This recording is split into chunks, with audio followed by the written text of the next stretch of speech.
So நீங்க ஒரு 10 யூனிக்கான பொருள் வச்சிருக்கீங்கன்னா அதுக்கு நம்பரிங் பண்ணுவீங்க கரெக்டா. சோ இந்த நம்பரிங் தான் டேட்டா பேஸ்ல வந்துட்டு இண்டெக்ஸிங்னு சொல்லுவாங்க. ஓகேவா. சோ ஃபார் எக்ஸாம்பிள் நீங்க வந்துட்டு 2 விதமான டேட்டா பேஸ மீட் பண்ணலாம். ஒன்னு ரிலேஷனல் டேட்டா பேஸ், இன்னொன்னு வந்துட்டு NoSQL data bases. So relational data பேசஸ்ல எப்பயுமே எப்படி இருக்கும் அப்படின்னா டேபிள் ஸ்ட்ரக்சர்ல இருக்கும். டேபிள் ஸ்ட்ரக்சர்ல இருக்கும் அப்படின்னா ரோஸ் தென் காலம்ஸா இருக்கும். ஓகேவா.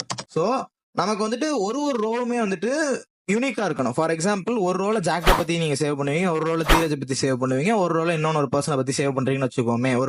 சோ அந்த டேட்டாபேஸ்ல ஒருத்தவங்களுக்கும் தனி யூனிக்கான விஷயங்கள் இருக்கிறதுனால நம்ம ஒரு ரோவையும் யூனிக்கா மென்ஷன் பண்ணுவோம். சோ யூனிக்கா இருக்கணுங்கிறதுக்காக அதுக்கு யூனிக் ஐடி கொடுப்போம். ஃபார் எக்ஸாம்பிள் ஜாக்குக்கு 1 இருக்கலாம், தீரஜுக்கு 2 இருக்கலாம். அது நம்மளோட இஷ்டம் தான். ஆனா ஒரு ஐடியுமே யூனிக்கா இருக்கும். அப்பதான் நம்மளால ஈஸியா ஃபைண்ட் பண்ண முடியும். சோ இந்த டெக்னிக் நம்ம எதுல இருந்து இம்ப்ளிமெண்ட் பண்ணலாம் அப்படின்னா ஹேஷ் மேப்ஸ் இருக்கு, பீட்ரீஸ் இருக்கு, மல்டிபிள் டெக்னிக்ஸ் இருக்கு. நான் அதெல்லாமே அடுத்தடுத்து வர வீடியோஸ்ல சொல்றேன். சோ பேசிக்கா எதுக்கு இண்டெக்ஸிங் யூஸ் ஆகுது அப்படின்னா நீங்க ஒரு ரோஸையுமே வந்துட்டு யூனிக்கா ஐடென்டிஃபை பண்றது. பிகாஸ் உங்களுக்கு சர்ச்சிங் டைம் குறையும். சோ பேசிக்கா இதுதான் டேட்டாபேஸ் இண்டெக்ஸிங். So thank you.